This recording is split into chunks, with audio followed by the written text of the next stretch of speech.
Good morning વિદ્યાર્થી મિત્રો। આજે આપણે ધોરણ 11 વિષય મનોવિજ્ઞાન જેમાં પ્રકરણ 9 પ્રેરણા અને આવેગો, જેમાં આગળ આપણે આવેગોના પાસાઓ વિશે સમજૂતી મેળવી। હવે આપણે આવેગોના પ્રકારો વિશે સમજૂતી કહે છે કે આવેગોના પ્રકારો વિશે મનોવૈજ્ઞાનિકોમાં કહે છે મતાંતર જોવા મળે, એટલે કે દરેકના મત વચ્ચે અંતર જોવા મળે છે। મેઘધનુષ્યના રંગોની જેમ વ્યક્તિ પોતાના સમગ્ર જીવનકાળ દરમિયાન આવેગના કે છે અનેક આવેગોનો અનુભવ કરે છે। ઇઝાર્ટે 1977 દ્વારા એમને આનંદ, આશ્ચર્ય, ક્રોધ, ઘૃણા, નફરત, ભય, અપરાધની લાગણી, શરમ, રસ અને ઉત્તેજના આવા 10 આવેગો એમને ગણાવ્યા। પ્લુટચિકે કહે છે કે 1984માં એમણે 8 મૂળભૂત આવેગો ગણાયા। એમના મતે આનંદ અને વિષાદ, ભય અને ક્રોધ, આશ્ચર્ય અને અપેક્ષા, સ્વીકાર અને ઘૃણા આમ બેની જોડીમાં એમને આવેગો ગણાવ્યા। અન્ય આવેગો આમાંના પણ 2 કે વધારે આવેગોના સંયોજનથી કે છે ઉદ્ભવે છે। ટૂંકમાં જોઈએ તો કે છે કે આવેગના મુખ્ય 2 પ્રકાર છે, વિધાયક આવેગ અને નિષેધક આવેગો। જો કે આવેગનો અનુભવ એ સાપેક્ષ ખ્યાલ છે, કહે છે કે આપણને આવેગ છે તો એ દરેક મનોવૈજ્ઞાનિકોના દરેકના પોતપોતાના મતમાં કે છે અંતર જોવા મળે છે। જેમ મેઘધનુષ્યના રંગોની જેમ દરેક વ્યક્તિમાં કે છે કે આખા સમગ્ર જીવનકાળ જન્મેથી કરીને અંત સુધી કે છે કે આવા આવેગો જોવા મળતા હોય છે, એની સતત અનુભવ કરતો જ હોય છે। ઇઝાર્ડે કે છે કે ઇઝાર્ડે 1977માં 10 આવેગો ગણાવ્યા, બરોબર। આનંદ, આશ્ચર્ય, ક્રોધ, ઘૃણા, નફરત, ભય, અપરાધની લાગણી, શરમ, રસ અને ઉત્તેજના। પ્લુટચિકે કે છે 1984માં 8 મૂળભૂત આવેગો ગણાવે। એમના મતે 2 જોડીમાં આપ્યા, આનંદ અને વિષાદ, ભય અને ક્રોધ, આશ્ચર્ય અને અપેક્ષા, સ્વીકાર અને ઘૃણા એવી રીતે।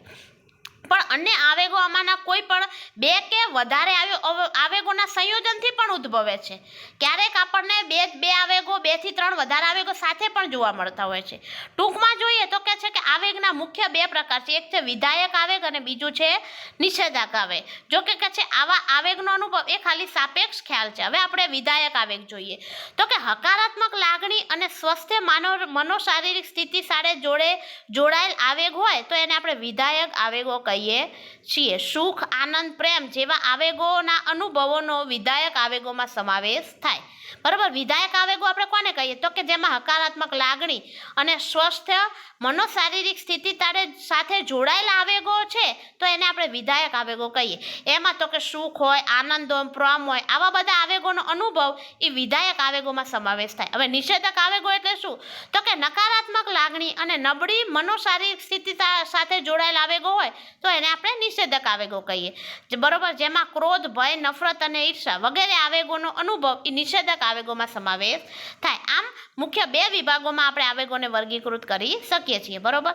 તો નિષેધક આવેગોમાં આપણે શું જોઈએ તો કે ભાઈ નકારાત્મક લાગણી અને નબળી મનોશારીરિક સ્થિતિ સાથે જોડાયેલા આવેગોને હોય તો એને આપણે નિષેધક આવેગો કહીએ।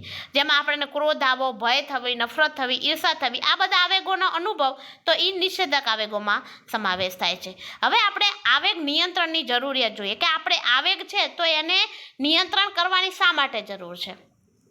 આવેગના અનુભવ વિનાની સૃષ્ટિ કલ્પના કરવી લગભગ અશક્ય જેવી લાગે છે। આપણે જીવનમાં આવેગ વિના એક પણ દિવસની કલ્પના કરી શકતા નથી, આમ છતાં આવેગોની અતિશયતા પણ જીવનમાં કે છે ઉચિત નથી। શ્રીમદ ભગવદ્ ગીતામાં કહેવાયેલું છે કે સમત્વમ યોગ ઉચ્યતે, અર્થાત કે સમતા એ જ યોગ છે। સમતા એટલે સમતુલા, એટલે કે જીવનમાં આવેગોની સમતુલા પણ જરૂરી છે। જીવનમાં આવેગોને સમતોલ કરવાના પ્રયાસોને આવેગ નિયંત્રણ કહે છે। આવેગ નિયંત્રણ દ્વારા આવેગોની અભિવ્યક્તિને સંતુલિત કે છે કરવામાં આવે છે, બરોબર। કે છે કે આવેગ નિયંત્રણ છે તો કે એની જરૂરિયાત શા માટે છે તો કે છે કે આવેગ નિયંત્રણની જરૂરિયાત શા માટે છે તો કે છે કે આવેગના અનુભવ વિનાની સૃષ્ટિ કરવી કલ્પના। આપણે જોઈએ છે કે જીવનમાં એવું કોઈ નહીં હોય કે જેને આવેગ ના અનુભવ્યો, એટલે એના વગર તો કલ્પના આપણે જીવનની કરી શકીએ જ નહીં, બરોબર। આપણા જીવનમાં એક પણ દિવસ એવો ના હોય, બરોબર, એક પણ દિવસની કલ્પના તમે કરી શકો કે આજે આપણે આવેગ ઉત્પન્ન ના થાય, એવું બને જ નહીં। એટલે કે છે કે અને પણ આવેગ છે એની અતિશય જો આવેગ છે એ જીવનમાં વધુ જો આવી જાય ને તો પણ એ કહે છે કે આપણા જીવન માટે ઉચિત નથી. વારંવાર તમે ક્રોધ કરો તો એ પણ ખોટો કહેવાય.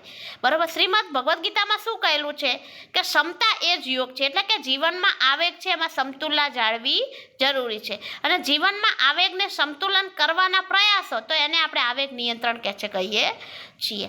આવેગ નિયંત્રણ દ્વારા આવેગોની અભિવ્યક્તિને સંતુલિત કરવામાં આવે છે.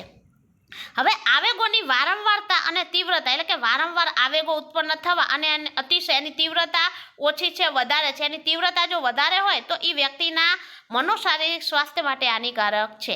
વિધાયક આવેગોની તીવ્રતા પણ વ્યક્તિમાં ઉન્માદ સર્જે છે. ઉન્માદ એટલે માણસ ઉત્પાદ સર્જે, એ બેચેની અનુભવે, બરોબર, એને ક્યાંય ચેન ના પડે, તો આવી ઉન્માદ સર્જી શકે છે. આવેગની સ્થિતિ તીવ્ર સ્થિતિમાં હૃદય રોગનો હુમલો કે મગજની નસ ફાટી જવાની શક્યતા પણ રહે છે. એસિડિટીથી અલ્સર કે કેન્સર જેવા રોગોનું સર્જન નિષેધક આવેગોનું પરિણામ હોઈ શકે. આથી નિષેધક આવેગો ઉપર કાબુ મેળવવો ખૂબ જરૂરી છે. બરાબર. કે છે કે જો આવેગો છે એ વારંવાર આવતા હોય, એની તીવ્રતા વધુ હોય તો એ સીધી અસર ક્યાં થાય તો કે આપણા મનોશારીરિક સ્વાસ્થ્ય ઉપર થાય, એટલે આપણા મનોશારીરિક સ્વાસ્થ્ય માટે હાનિકારક છે. વિધાયક આવેગોની તીવ્રતા છે એ માણસમાં કે ઉન્માદ સર્જે છે. બરાબર. આપણે જોઈએ જે માણસ ક્રોધે હોય તો એની આપણે સ્થિતિ જોઈએ તો કેટલો હોય, આમ બહુ ઉચાટ મચાવતો હોય, એ પોતે બેચેની અનુભવતો, એ પોતે એમ એટલો ક્રોધ થયેલો હોય કે એને જ ખબર ના પડે શું કરે. તો આવી બધી પરિસ્થિતિ સર્જાતી. પછી આવેગની અતિશય જો તીવ્રતા વધી જાય તો શું થાય તો કે માણસને હૃદય રોગનો હુમલો થાય, મગજની નસ ફાટી જાય, આવી બધી શક્યતા રહે. એસિડિટી, અલ્સર, કેન્સર જેવા રોગો થાય. બરોબર. તો આ બધું છે નિષેધક આવેગોનું પરિણામ છે. આથી આપણે નિષેધક આવેગો ઉપર કાબુ મેળવવો ખૂબ જરૂરી છે. આવેગ નિયંત્રણ દ્વારા યોગ્ય સમય, યોગ્ય માત્રામાં અને યોગ્ય રીતે આવેગને અભિવ્યક્તિ કરવાનો પ્રયાસ કરવામાં આવે છે. અને સમગ્ર શરીર અને મનની સ્વસ્થતા માટે આવેગ નિયંત્રણ છે એની સવિશેષ જરૂરિયાત રહે છે. બરાબર. કે છે કે આવેગ નિયંત્રણ દ્વારા આપણે યોગ્ય સમય, યોગ્ય માત્રામાં અને યોગ્ય રીતે આવેગને અભિવ્યક્તિ કરવાનો પ્રયાસ કરવામાં આવે. આપણે આવેગ નિયંત્રણ હોય તો કે એને યોગ્ય સમય, યોગ્ય માત્રામાં અને યોગ્ય રીતે આવેગને અભિવ્યક્તિ દ્વારા કરવાનો પ્રયાસ કરવામાં આવે. અને કહે છે કે સમગ્ર શરીર અને મનની સ્વસ્થતા માટે આ આવેગ નિયંત્રણ છે એ જરૂરી છે. જો આપણે શરીરને અને મનને જો સ્વસ્થ રાખવું હોય તો એના માટે આવેગ છે એને નિયંત્રણ રાખવું ખૂબ જરૂરી છે. તો આ હતા આપણા આવેગ નિયંત્રણની જરૂરિયાત અને આવેગના પ્રકારો.